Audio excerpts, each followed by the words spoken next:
Assalamualaikum warahmatullahi wabarakatuh. Alhamdulillahi rabbil alamin. Nahmaduhu ta'ala wa nasta'inuhu wa nastaghfiruh. Wa na'udzu billahi min syururi anfusina wa sayyiati a'malina. May yahdihillahu fala mudilla lahu wa may yudlilhu fala hadiya lahu. Wa ashhadu an la ilaha illallah wahdahu la syarika lah. Wa ashhadu anna Muhammadan abduhu wa rasuluh. Sallallahu alaihi wa ala alihi wa ashabihi wa sallama tasliman katsira. Amma ba'd. Ikhwani wa akhwat fillah, rahimani wa rahimakumullah. Pada malam hari ini kita lanjutkan kembali pelajaran kita dalam membaca matan sekaligus syarah daripada Tuhfatul Atfal yang ditulis oleh Syekh Bilal hafizahullahu ta'ala. Sekarang kita masuk pada matan yang ke-13. Qala al-Imam Al-Jamzuri rahimahullahu ta'ala, wa-tsalithul iqlabu 'indal ba'i miman bi gunnatin ma'al ikhfa'i. Wa-tsalithul iqlabu 'indal ba'i, dan yang ketiga adalah iqlab ketika bertemu dan huruf ba. Miman bi gunnatin ma'al ikhfa'i, maka nun sukunnya atau tanwinnya dirubah menjadi mim, kemudian bi gunnatin didengungkan ma'al ikhfa'i dan disamar-samarkan. Baik, untuk lebih jelasnya kita lihat keterangan dari Syekh hafizahullahu ta'ala.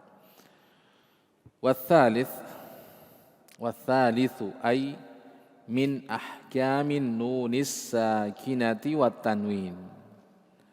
Dan yang ketiga maksudnya adalah hukum dari hukum nun sukun dan tanwin. Yang ketiga dari hukum nun sukun dan tanwin adalah al-iqlabu, hukum iqlab.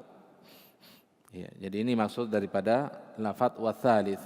Dan yang ketiga maksudnya adalah yang ketiga dari hukum nun sukun dan tanwin adalah al-iqlab. Apa itu al-iqlab?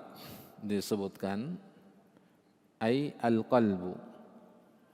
Iqlab dinamakan juga atau disebut juga dengan al-qalbu. Wal qalbu lughatan, dan al-qalbu secara bahasa adalah tahwilu syai'i an wajhihi. Ya, ini definisi al-qalbu atau al-iqlab. Secara bahasa adalah merubah sesuatu dari bentuk asalnya. Ini al-qalb, tahwilu syai', perubahan sesuatu atau merubah sesuatu dari bentuk asalnya. Wastilahan, sedangkan menurut istilah al-iqlab atau al-qalbu adalah qalbun nunis sakinati awit tanwini miman mukhfatan indal ba'i ma'al gunnati. Wa hadha ma'na qawlihi miman bi gunnatin ma'al ikhfa'i. Ya. Iqlab secara istilah adalah merubah nun sukun atau tanwin merubah nun sukun atau tanwin miman menjadi mim. Mukhfatan yang diikhfakan menjadi mim yang disamar-samarkan. Ketika kapan? Indal ba'i, ketika bertemu dengan huruf ba, ma'al gunnah, kemudian didengungkan. Ya, ini definisi iklab secara bahasa dan sekaligus cara membaca daripada hukum iklab ini. Nah, jadi ikhwani wa akhwat fillah, ini yang disepakati oleh para ulama ahli tajwid, bahwa hukum yang ketiga dalam bab nun sukun dan tanwin ketika bertemu dengan huruf-huruf hijaiyah adalah hukum iklab. Ya, hukum iklab. Yang pertama idhar, yang kedua idgham, dan yang ketiga ini iklab, yaitu secara bahasa tahwilus syai' an wajhi, merubah sesuatu dari bentuk asalnya. Ya, merubah sesuatu dari bentuk asalnya.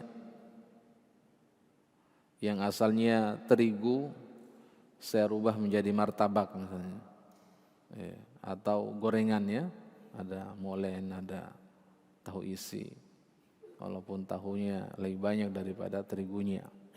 Itu merubah sesuatu dari bentuk asalnya, ya, yang asalnya terigu dirubah menjadi terang bulan, ya. Ini perubahan namanya. Versi tajwid disebut dengan al-qalb.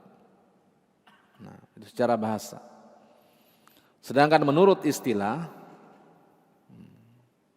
qalbun nunis sakinah, jadi tidak sembarang yang dirubah, tapi yang dirubah adalah qalbun nun as-sakinah, merubah nun sukun, awit tanwin atau tanwin. Nah, ini yang dirubah ini. Merubah nun sukun atau tanwin miman menjadi mim. Ya, sebentar perubahan akan disebutkan ya. Perubahan itu hanya dalam bentuk bacaan. Ya, dalam bentuk bacaan. Ya, tulisan tetap nun sukun, tulisan tetap tanwin, tapi begitu membaca maka berlaku hukum iklab, berubah. Ya. Jadi cara membaca hukum iklab, hukum yang ketiga dalam bab nun sukun dan tanwin, harus ada 3 yang diingat. Yang pertama, merubah nun sukun tanwin. Merubah nun sukun atau tanwin, merubah dulu. Ya, merubah nun sukun atau tanwin menjadi mim. Kemudian yang kedua, mukhfatan, disamar-samarkan. Ya, samar-samar. Nanti pengertian mukhfa atau ikhfa di hukum yang ketiga, matan setelahnya yang ke-14. Ya, samar-samar. Yang kedua, yang ketiga ma'al gunnah. Ya, ma'al gunnah. Jadi 3 yang harus diingat dalam membaca hukum iklab. Yang pertama adalah miman. Ya, kita rubah menjadi mim.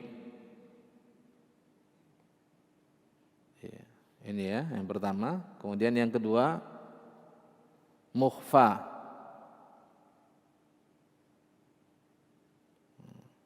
atau biasa dikatakan juga dan ikhfa. Kemudian yang ketiga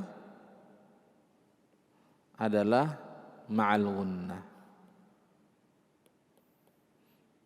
Ini 3 Kembali kepada tiga ini dalam membaca hukum iqlab. Yang pertama miman, yang asalnya tadi apa? Nun sukun atau tanwin. Ini sudah berubah ini. Sudah berubah menjadi mim. Jadi kita baca mim. Bukan lagi nun sukun, bukan lagi tanwin. Yang kedua mukhfa atau ikhfa. Yang kita rubah menjadi mim tadi ternyata mimnya tidak jelas. Mimnya tidak jelas, makanya dikatakan mukhfa. Mukhfatan. Bagaimana caranya supaya tidak jelas mimnya? Nanti akan datang ya di pembahasan di hukum ikhfa. Ikhfa itu pengucapan suatu huruf bainal idhari wal idgham.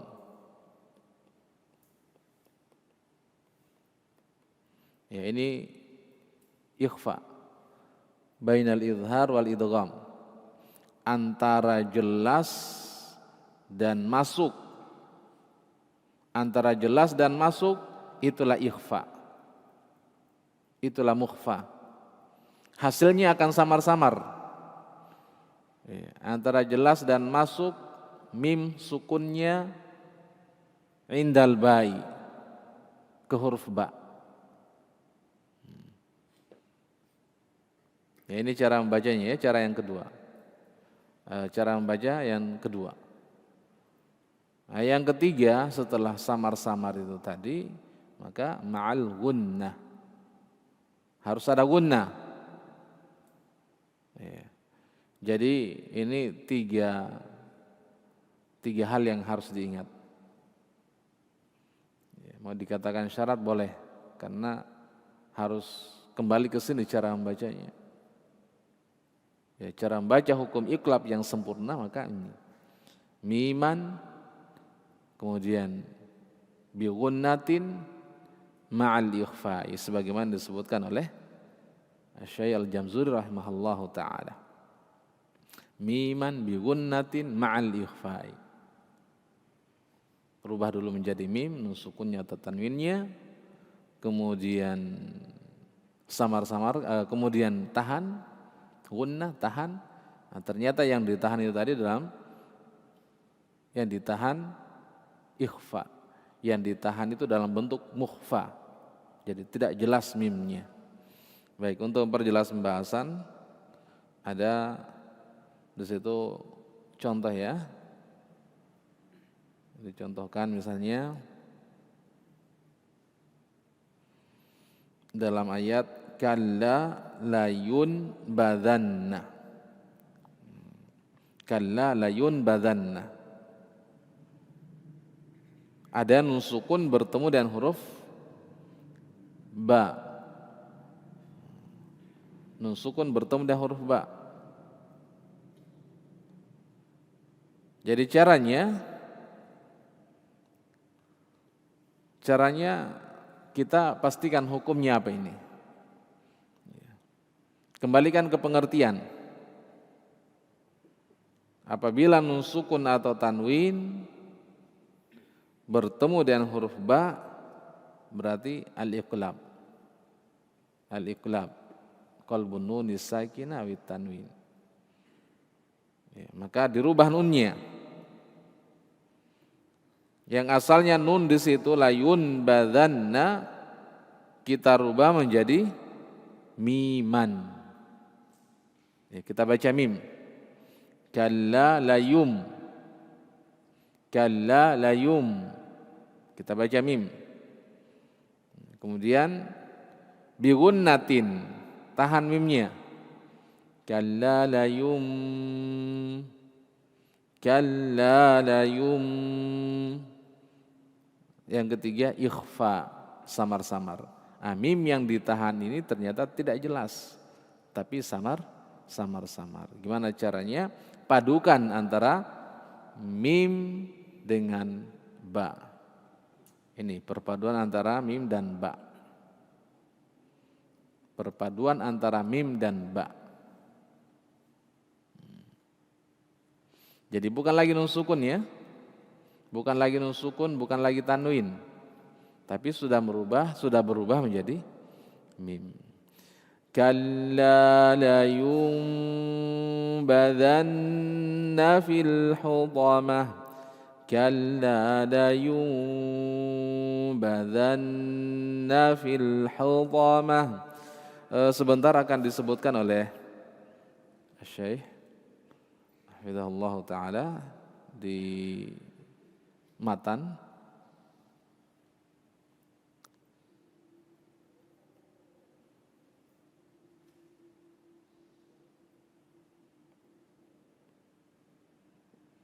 Ya. Jadi caranya kita lihat ke contoh dulu. Contoh indal ba'i, nun sukun bertemu dengan huruf ba. Nah, dari sini menunjukkan bahwa hukum iklab itu hurufnya cuma satu. Ya. Hukum iklab hurufnya cuma satu, yaitu ba. Dan ini sangat mudah untuk diingat insyaallah taala, dan banyak contohnya dalam Al-Qur'an. Ya, ketika nun sukun atau tanwin bertemu dengan huruf ba, maka miman bi gunnatin ma'al ikhfai. Yang ini yang harus diingat ya. Ketika nun sukun atau tanwin bertemu dengan huruf ba, maka miman bi gunnatin ma'al ikhfa. Rubah dulu nun sukunnya atau tanwin jadi mim, kemudian gunnah dengungkan, kemudian samar-samarkan. Iya. Kalla la yunbadanna fil hutamah. La yunba. Jadi bukan nun yang ditahan, la yunba, atau mim yang ditahan, la yumba, tidak.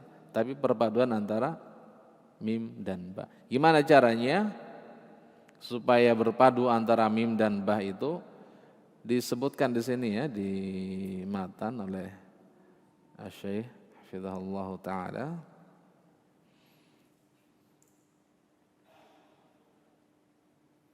Saya lihatkan ya, kemarin saya sempat baca itu.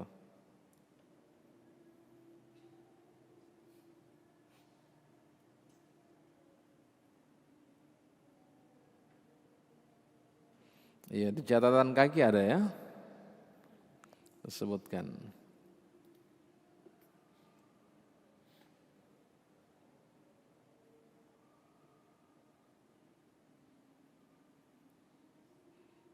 Nah, itu.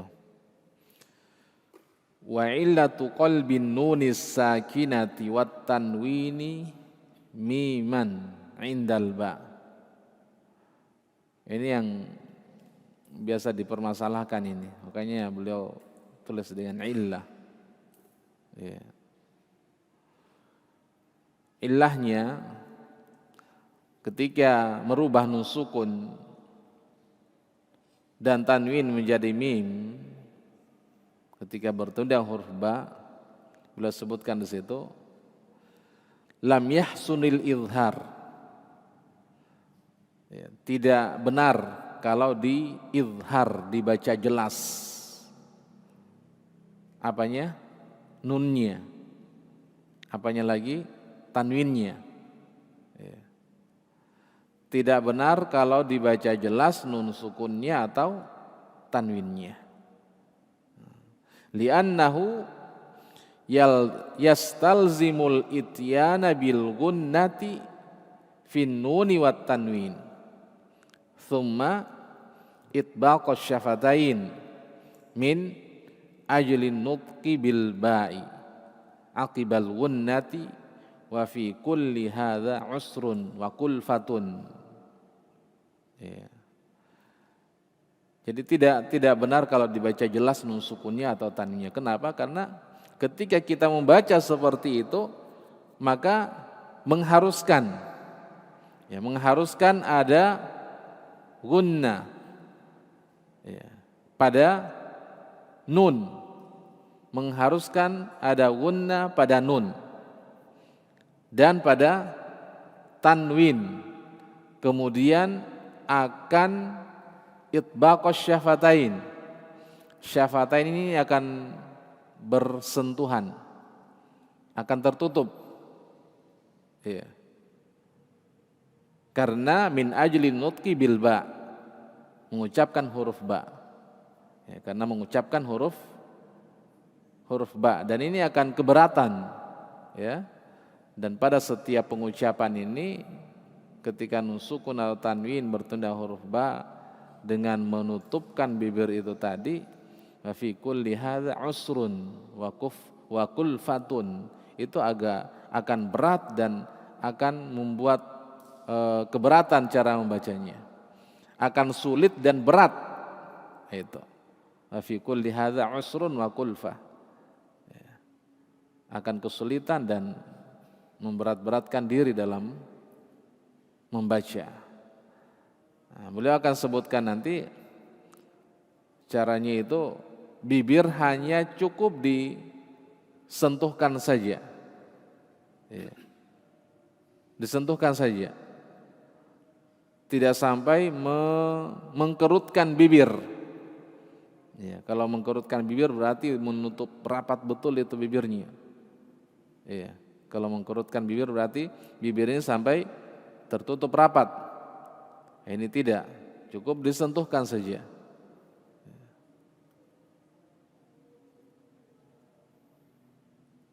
Itu di tanbih, ada di tanbih ya. Tanbih.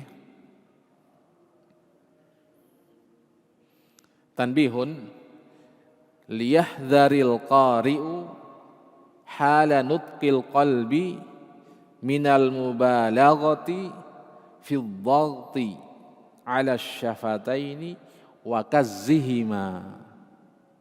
Ini yang harus digarisbawahi sebenarnya dalam membaca hukum iqlab ini.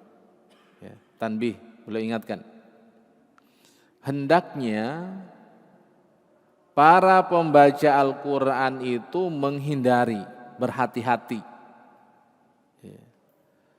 Berhati-hati ketika dalam keadaan mengucap fil dhaghti, berlebih-lebihan dalam membacanya.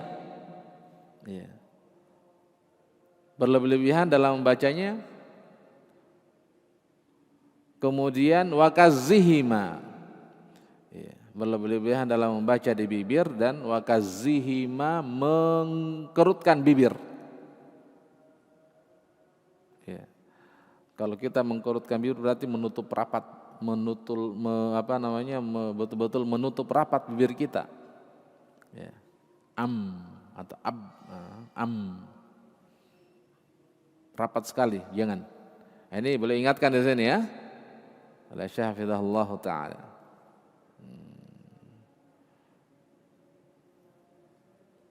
Jangan sampai mengkerutkan bibir dalam membacanya.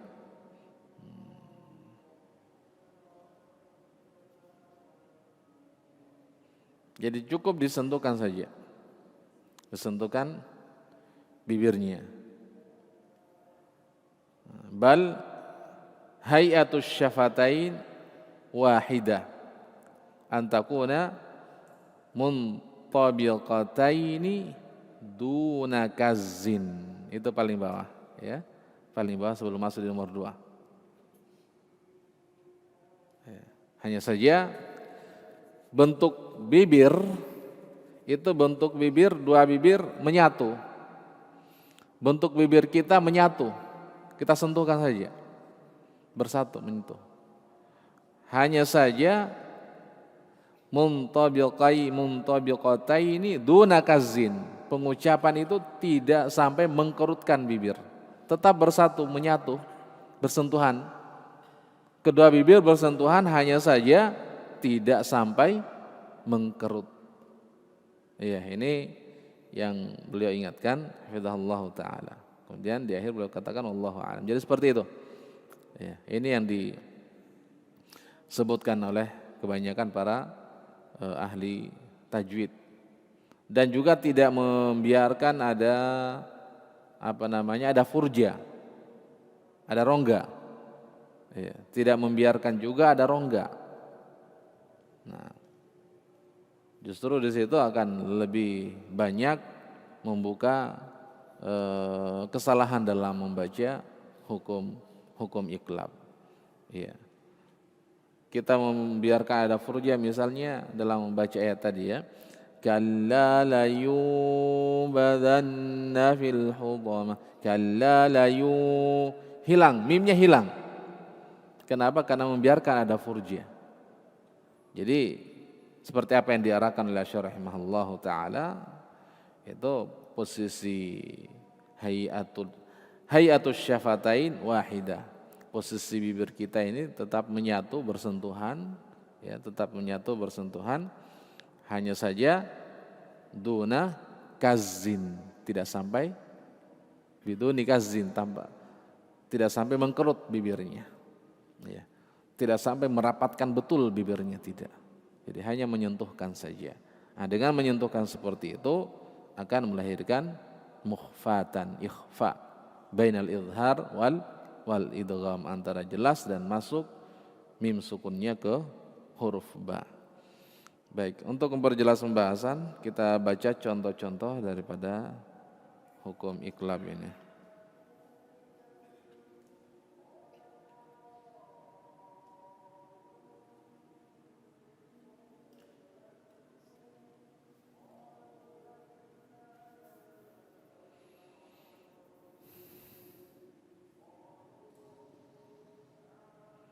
Yang pertama di surah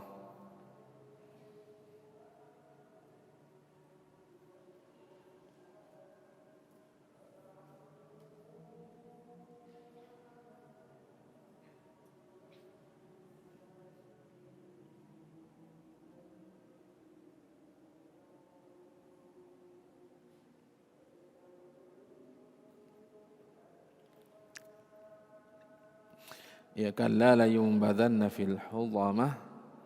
Surah apa ini?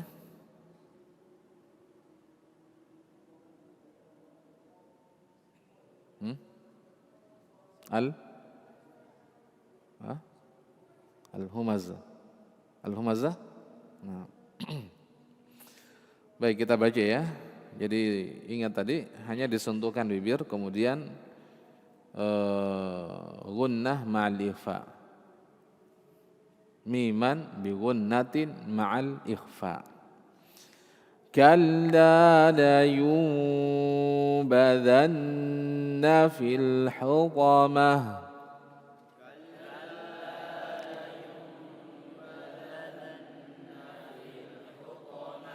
Kalla la yunbadanna fil hutamah.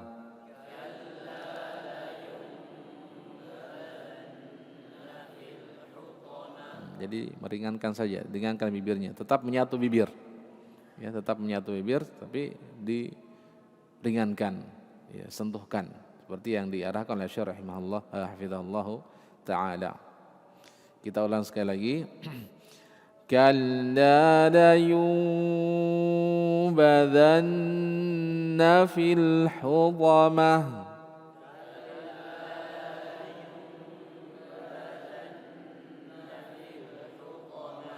Contoh lain, alimu bidzatis sudur.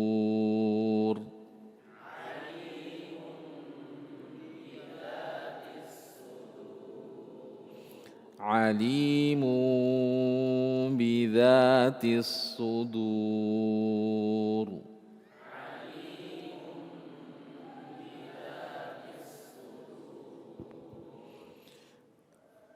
La nasfa'an bin nasiyah.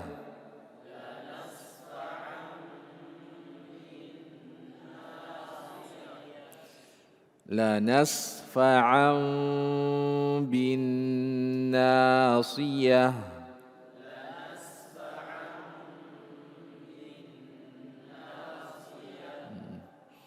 Idzin ba'atha ashqaha.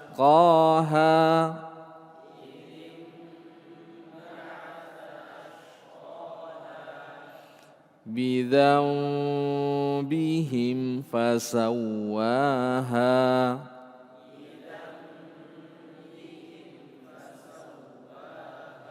Ya, itu contoh-contoh ya daripada hukum iqlab. Banyak sekali dalam Al-Quran. Ya, tinggal dilihat dan latihan di situ. Jadi tetap diingat apa yang disebutkan oleh Syekh Hafizahullah Ta'ala. Jangan sampai membiarkan ada furjah, ada rongga. Kemudian jangan sampai juga mengkerutkan bibir ketika membaca hukum iqlab. Ya, selesai ya. Selesai hukum yang ketiga dalam bab nun sukun dan tanwin. Kemudian selanjutnya kata Syekh Hafizahullah Ta'ala,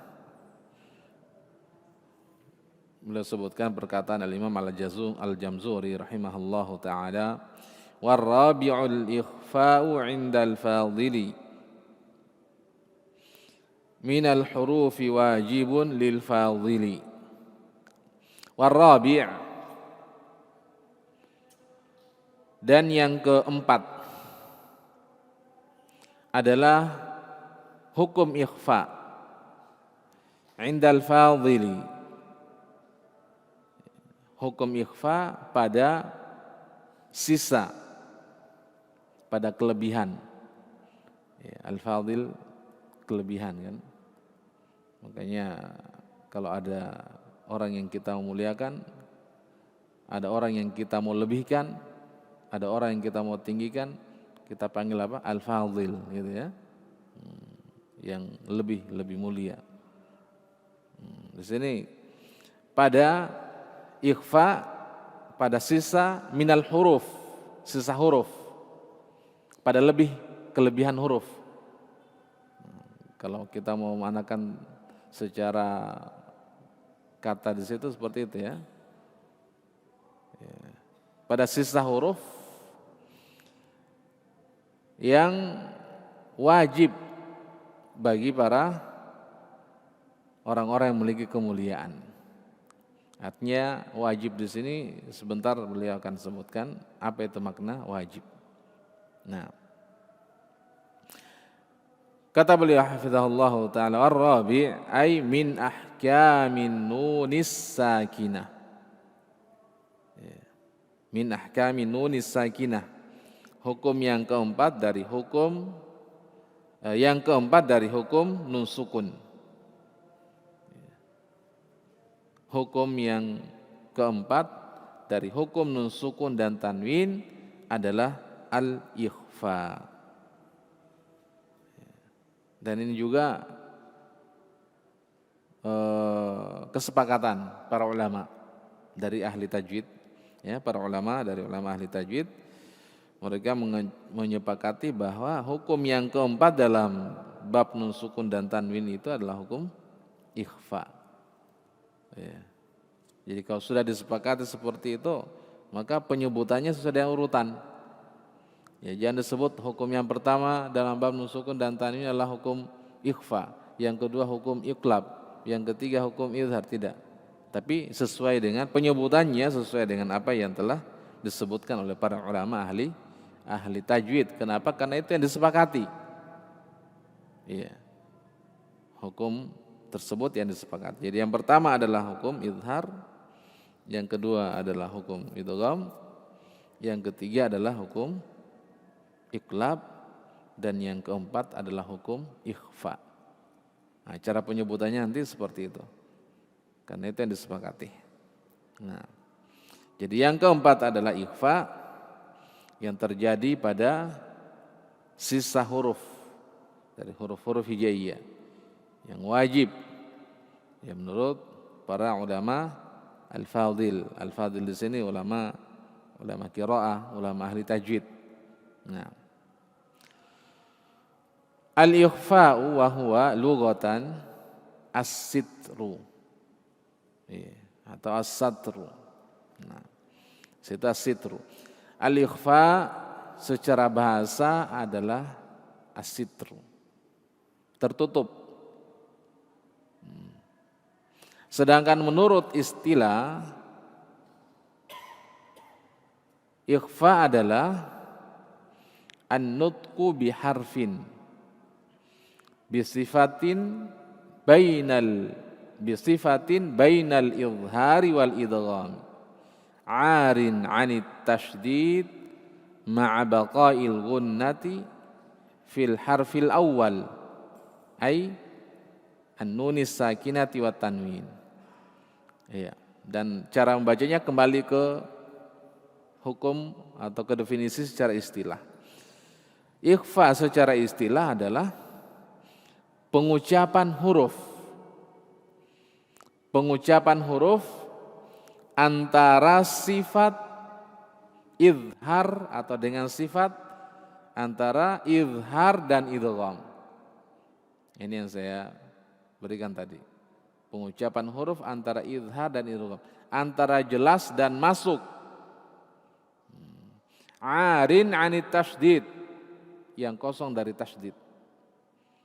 Ma'a baqa'il gunnah, kemudian tetap adanya gunnah, tetap ada gunnah pada huruf yang pertama, yaitu nun sukun atau tanwin. Iya. Ini pengertian ikhfa secara istilah. Jadi pengucapan huruf antara jelas dan masuk. Antara jelas dan masuk. Yang kosong dari tasydid, kemudian tetap ditahan pada huruf yang pertama, yaitu nun sukun atau tanwin. Baik, kemudian berikutnya beliau sebutkan makna daripada lafadz indal fadhili ay al-baqi, yaitu pada sisa huruf, pada sisa minal hurufi, dari sisa huruf hijaiyah. Sisa huruf hijaiyah disebutkan di sini ada berapa? Wahiyya 15 harfan. Sisa huruf dari huruf-huruf yang telah disebutkan tadi, sisanya tinggal 15 huruf. Olehnya itu huruf hukum ikhfa ini berjumlah 15 huruf.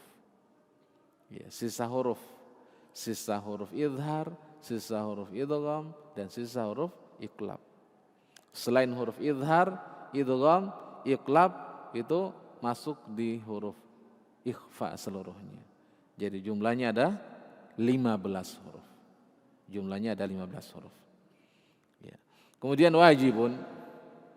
Ya, makna wajibun di sini boleh sebutkan ya, muta'ayyan. Ya. Wajib, kalau kita terjemahkan sesuai dengan apa yang disebutkan di sini, maka wajib dibaca ikhfa. Ya, jelas ikhfanya, harus betul-betul ikhfa ketika nun sukun atau tanwin, ketika bertemu dengan yang berjumlah berapa huruf tadi? 15 huruf. Nah, ini makna wajib ini. Ya, wajib dibaca ikhfa ketika bertemu dengan yang 15 huruf itu tadi. Lil fadil ay asy-syakhsil fadil, seseorang yang memiliki kemuliaan atau kelebihan. Alladzi ittasafa bi sifati kamalin zada biha ala ghairihi wa minha tahsilul ilmi. Ya. Jadi dikatakan dengan al-fadil ini bagi orang yang disifati dengan sifat bisifati kamalin, ya, dengan sifat yang sempurna, yang memiliki kelebihan, ya, memiliki kelebihan di atas yang lainnya, ya. Dia memiliki sesuatu yang tidak dimiliki oleh yang lain, itu al-fadil namanya, ya. Dan al-fadil di sini beliau sebutkan memiliki kelebihan daripada yang lainnya. Caranya dengan tahsilul ilmi, ya, dengan mendapatkan ilmu, dengan menuntut ilmu. Ya, dengan menuntut ilmu kita akan dilebihkan. Ya, dengan menuntut ilmu kita akan dilebihkan dari orang-orang yang tidak menuntut ilmu. Olehnya itu Allah Subhanahu wa taala mengangkat derajatnya orang yang berilmu. Ya kan? Yarfa'illahu alladhina amanu minkum walladzina utul ilma. Ini dilebihkan. Walladzina utul ilma darajat. Ya, al-fadil, dilebihkan dari orang yang lainnya. Kenapa bisa? Karena mereka menuntut ilmu, sementara yang lain tidak menuntut ilmu. Nah, maka orang-orang yang menuntut ilmu itu dilebihkan, ditinggikan derajatnya oleh Allah Subhanahu wa taala sebagaimana yang Syekh Hafizahullah taala sebutkan di sini. Ya. Untuk dilebihkan, untuk dimuliakan, maka caranya bitahsilil ilmi, dengan menuntut ilmu. Ya, ini yang mendorong kita bersama. Ya, senantiasa kita bermajlis ilmu agar kita bisa meraih, ya, bisa meraih keutamaan, kelebihan apa yang ada dalam majlis-majlis ilmu tersebut. Kemudian selain itu juga niscaya Allah Subhanahu wa taala akan mengangkat derajat-derajat orang-orang yang senantiasa bermajlis ilmu. Ya. Kemudian selanjutnya sudah azan ya, di matan yang ke-15.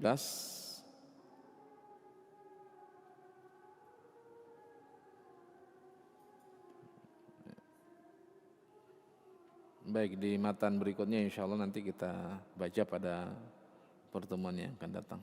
Baik, saya kira ini semoga ada manfaatnya, terutama di hukum iklab tadi ya yang kita telah pelajari bersama. Tinggal dipraktekkan, perbanyak contoh-contoh untuk mempermudah kita dalam memahami hukum iklab tersebut. Tapi saya kira ini wallahu ta'ala a'lam. Subhanakallahumma bihamdik asyhadu an la ilaha illa anta astaghfiruka wa atubu ilaik. Walhamdulillahirabbil alamin. Wassalamualaikum warahmatullahi wabarakatuh.